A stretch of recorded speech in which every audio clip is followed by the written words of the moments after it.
যাওয়ার আগ দিয়ে সমস্ত কিছু ডিস্ট্রয় করে গেছেন, কিন্তু পুড়িয়ে।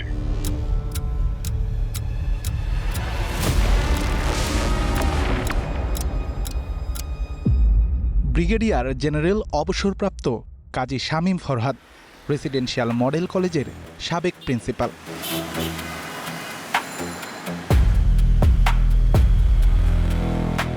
রেসিডেন্সিয়ালে ভর্তি হতে আসা শত শত কিশোরের স্বপ্ন হত্যার দায় নিয়ে কাজী শামীম এখন বসে আছেন সিন্দাবাদের ভূত হয়ে বিসিবির সিকিউরিটি বিভাগের মাথায়। দুর্নীতি আর স্বেচ্ছাচারিতার অভিযোগে কলেজ প্রধানের পদ থেকে 2024-এর ডিসেম্বরে সরে দাঁড়ান সাবেক এই আর্মি জেনারেল, যে বিদ্যালয়ে পড়েছেন খোদ দেশের প্রধানমন্ত্রী। প্রিন্সিপালের চাকরি হারালেও ইন্টারিম সরকারের সময় ক্রিকেট বোর্ডের নিরাপত্তা প্রধানের পদটা ঠিকই বাগিয়ে নেন শামীম।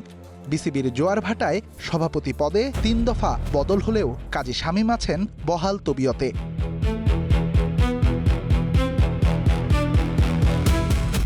2019 সালের জুন মাস রেসিডেন্সিয়াল মডেল কলেজের প্রিন্সিপালের চেয়ারে বসেন কাজী শামীম।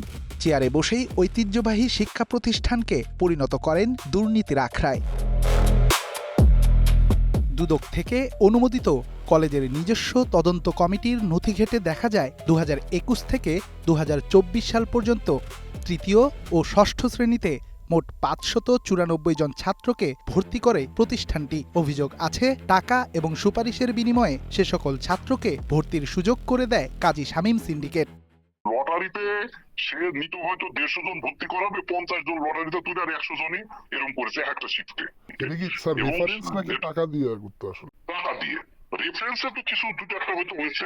শুধুই কি ভর্তি বাণিজ্য?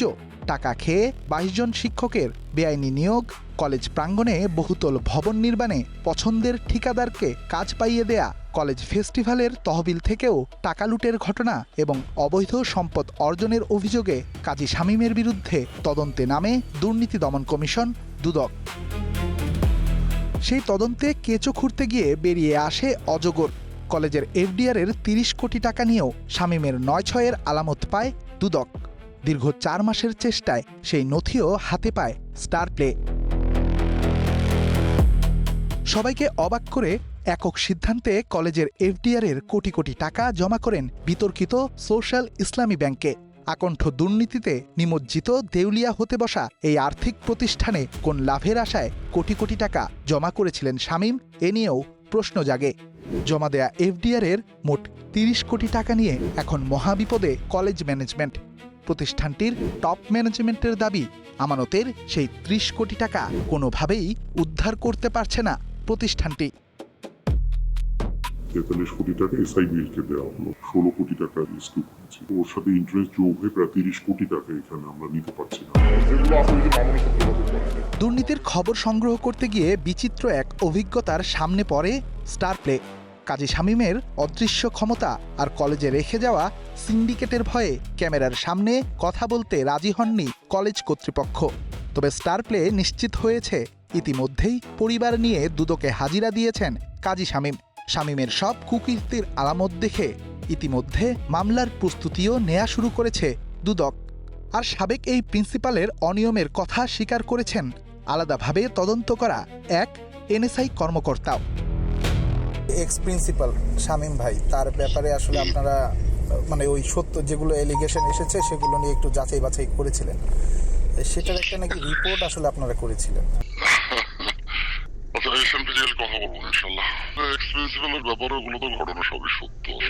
শত শত শিশু কিশোরের স্বপ্নকে হত্যা করে টাকার বিনিময়ে ভর্তি বাণিজ্য কিংবা রেসিডেন্সিয়ালের মতো বিদ্যাপীঠ থেকে কোটি কোটি টাকা লুটপাট, সবখানেই জড়িত এই ব্রিগেডিয়ার শামীমের নাম। এখন চোখ নাকি বাংলাদেশ ক্রিকেট বোর্ডে। এখানেও সিন্ডিকেট বানিয়ে একের পর এক অনিয়ম করে যাচ্ছেন এই সাবেক সেনা অফিসার। বিদ্যালয় ছেড়ে এবার খেলার মাঠে 2025 সালে বিসিবির সিকিউরিটি প্রধান হিসেবে নিয়োগ পান ব্রিগেডিয়ার জেনারেল অবসরপ্রাপ্ত কাজী শামীম ফরহাদ। বোর্ডে ঢুকেই জুটি বাঁধেন 2010 সালে বিসিবি থেকে চাকরি হারানো এসএম ওয়াসিকুর রহমানের সাথে। জুলাই অভ্যুত্থানের পর সাবেক এক বোর্ড পরিচালকের প্রভাবে আবার বিসিবিতে ফিরে আসেন এই ওয়াসিকুর। শামীম ওয়াসিকুরের অবিচ্ছিন্ন জুটির দাপটে বারবার বিতর্কের মুখে পড়েছে দেশের ক্রিকেট বোর্ড। ৩৬ জুলাইয়ের পর বোর্ড থেকে কোনো নির্দেশনা না থাকলেও বারবার সাকিব মাশরাফির পোস্টার নিয়ে ভক্তদের স্টেডিয়ামে প্রবেশে বাধা দেয় বিসিবির সিকিউরিটি বিভাগ। ক্রিকেট বোর্ডকে বিতর্কিত করার এই নীল নকশার প্রধান কুশীলব কাজী শামীম ও তার ঘনিষ্ঠরা। সিকিউরিটি কমিটির শামীম স্যার আর ওয়াসিক ভাই, ওনারা যেটা বলে, যে নির্দেশনা দেয় আমরা ওইটাই মানি। নির্দেশনাটা কি থাকে আসলে? সাকিব মাশরাফি এদের পোস্টার স্টেডিয়ামের ভিতরে নিয়ে যাওয়া যাবে না। বিসিবির প্রোটোকলের তোয়াক্কা না করে একজন আনসার সদস্যকে রানার হিসেবে সাথে রাখেন কাজী শামীম। কথিত সেই রানারকে দিয়ে ব্যক্তিগত কাজ করানোর অভিযোগও আছে শামীমের বিরুদ্ধে। রানার হিসেবে ছিলাম, কিন্তু বিসিবিতে আসলে রানারের কোনো নিয়ম নেই। এটা তো আমি ওই সময় জানতাম না। আমরা তো জব করি, যখন যেখানে যেভাবে চলে ওভাবে চালাই যাচ্ছে। উনি যদি একটা আমাকে কমান্ড করে যে এটা করো, তা আমাকে করতে পারতো। এটা তো মানে এই রুলসে নাই, বাট উনি সিনিয়র হিসেবে উনি রাখছেন। কাজী শামীমের নির্দেশে বিসিবির বাউন্ডারিতে গড়ে ওঠা অবৈধ চায়ের দোকান ভেঙে বিপদে পড়েছেন এক আনসার সদস্য। তুচ্ছ এক চায়ের দোকান উচ্ছেদ করে পেয়েছেন জীবননাশের হুমকি। সে সময় বিভাগীয় প্রধানের কাছে কোনো সহযোগিতা না পেয়ে বিসিবি ছাড়ার সিদ্ধান্ত নেন সেই আনসার সদস্য। ভাঙার পর যেহেতু ওখানে অনেক রাজনৈতিক ব্যক্তিবর্গ ছিল, হালকা হুমকি টুমকি তো পাবো, স্বাভাবিক বিষয়। তা আমি আমার চাকরি বা আমার লাইফে আমার ফ্যামিলি ঝুঁকি নেবো কেন? আমার সিনিয়রকে জানাইছি, স্যার এখানে আমার জন্য চাকরিটা ফিল হচ্ছে না বা আমার সেভ হচ্ছে না। আমি জানাইছি, আমার স্যার শুনছে আমার কথা, আমার সত্যি করেছে।